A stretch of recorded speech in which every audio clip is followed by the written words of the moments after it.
బాగుంది రాజు గారు. అయితే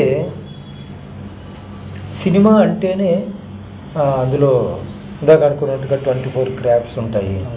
ఇప్పుడు ఆ క్రాఫ్ట్స్ సంఖ్య పెరగచ్చు. ఏదైనప్పటికీ ఇంతకుముందు రీల్ సినిమా అంటే రీల్తో షూట్ చేస్తూ ఉండేవారు.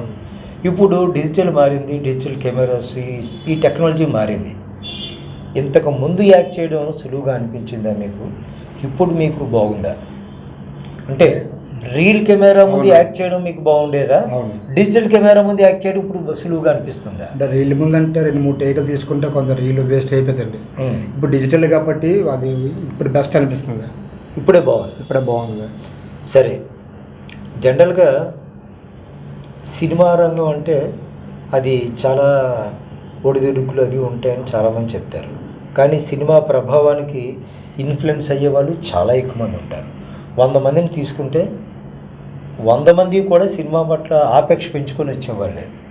అయితే మీరు సినిమా వైజాగ్లో నటించిన సినిమాలే ఉన్నాయా, లేదా సినిమా నటుడిగా మీకు హైదరాబాదు, చెన్నై లాంటి ప్లేస్లో కూడా ఏమైనా అవకాశాలు వచ్చాయా?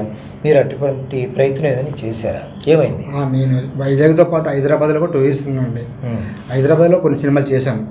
సింహాద్రి, వర్షం, నాయుడమ్మ, మన విజయశాంతి గారిది, అటువంటి సినిమాలు కూడా చేశాను హైదరాబాద్లో కూడా. మొన్న కూడా మన పవన్ కళ్యాణ్ గారి సినిమా షూటింగ్కి ఉస్తాద్ భగత్ సింగ్ అని ఒక సినిమాకి వెళ్ళాం. అందులో శేర్లింగంపల్లి అల్యూమినియం ఫ్యాక్టరీలో షూటింగ్లో పాల్గొన్నాం, చేసాం.